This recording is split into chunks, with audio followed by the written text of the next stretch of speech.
নমস্কার বন্ধুরা, অজানার পথের নতুন পর্বে আপনাদের সকলকে স্বাগত জানাই। বন্ধুরা, আজ হলো পবিত্র কামিকা একাদশী।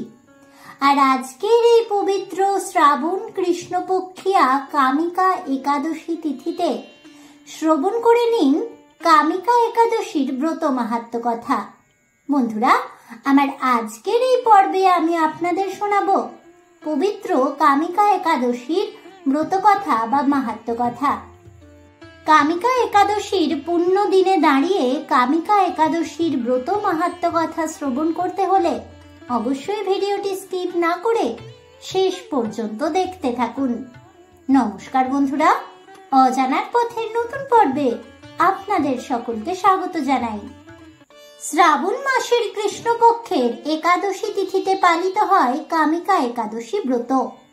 ব্রহ্মবৈবর্ত পুরাণে কামিকা একাদশীর ব্রত কথা ও মাহাত্ম্য বর্ণিত হয়েছে যুধিষ্ঠির শ্রীকৃষ্ণ সংবাদে।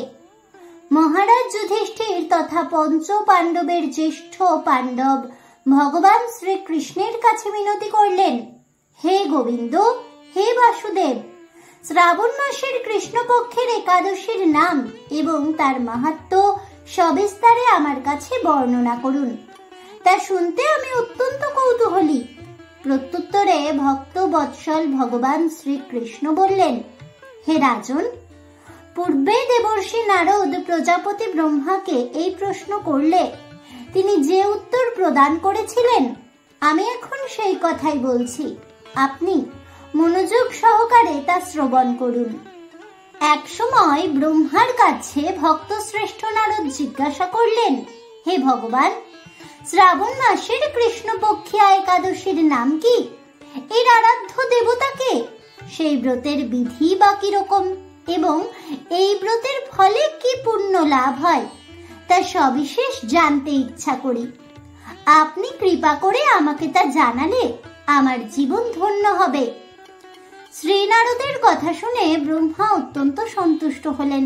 তিনি বললেন, হে বৎস, জগৎ জীবের মঙ্গলের জন্য আমি তোমার প্রশ্নের যথাযথ উত্তর দিচ্ছি, তুমি তা শ্রবণ করো। শ্রাবণ মাসের কৃষ্ণপক্ষিয়া একাদশী কামিকা নামে জগতে প্রসিদ্ধা। এই একাদশীর মাহাত্ম্য শ্রবণে বাজপেয় যজ্ঞের ফল লাভ হয়। ভগবান শ্রীহরির পূজা অর্চনা অপরিমিত পুণ্য ফল প্রদান করে। গঙ্গা, গোদাবরী, কাশী, নৈমিষারণ্য, পুষ্কর ইত্যাদি তীর্থ দর্শনের সমস্ত ফল একমাত্র কৃষ্ণ পূজার মাধ্যমে কোটি গুণে লাভ করা যায়। সাগর ও অরণ্যযুক্ত পৃথিবী দানের ফল, দুগ্ধবতী গাভী দানের ফল অনায়াসে এই ব্রত পালনে লাভ হয়। যা পাপ পূর্ণ সাগরে নিমগ্ন এই ব্রতই তাদের উদ্ধারের একমাত্র সহজ উপায়। এইরকম পবিত্র পাপনাশক শ্রেষ্ঠ ব্রত আর জগতে নেই। শ্রীহরি স্বয়ং এই মাহাত্ম্য কীর্তন করেছেন। রাত্রি জাগরণ করে যারা এই ব্রত পালন করেন তারা কখনো দুঃখ দুর্দশাগ্রস্ত হন না। এই ব্রত পালনকারী কখনোই নিম্ন যোনি প্রাপ্ত হন না। কেশবপ্রিয়া তুলসীপত্রে যিনি শ্রীহরির পূজা করেন, পদ্ম পাতায় জলের মতো তিনি পাপে নির্লিপ্ত থাকেন। তুলসীপত্র দিয়ে বিষ্ণু পূজায় ভগবান যেমন সন্তুষ্ট হন, মণিমুক্তাদি মূল্যবান রত্ন মাধ্যমেও তেমন প্রীত হন না।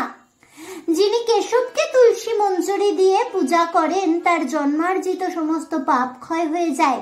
এ প্রসঙ্গে ব্রহ্মা বললেন, হে নারদ, যিনি তুলসীকে প্রত্যহ দর্শন করেন তার সকল পাপ রাশি বিদূরিত হয়ে যায়।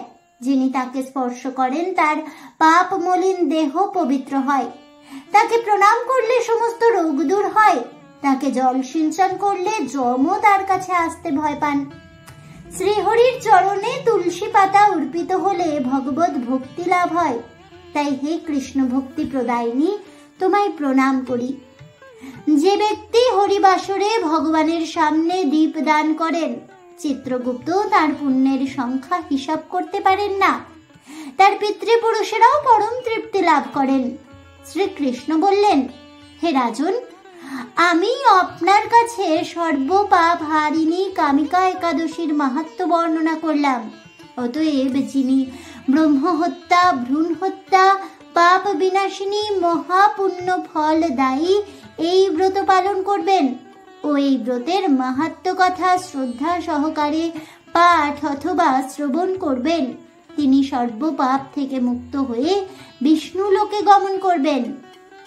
অথ কামিকা একাদশী ব্রত মাহাত্ম্য কথা এখানেই সমাপ্ত হলো।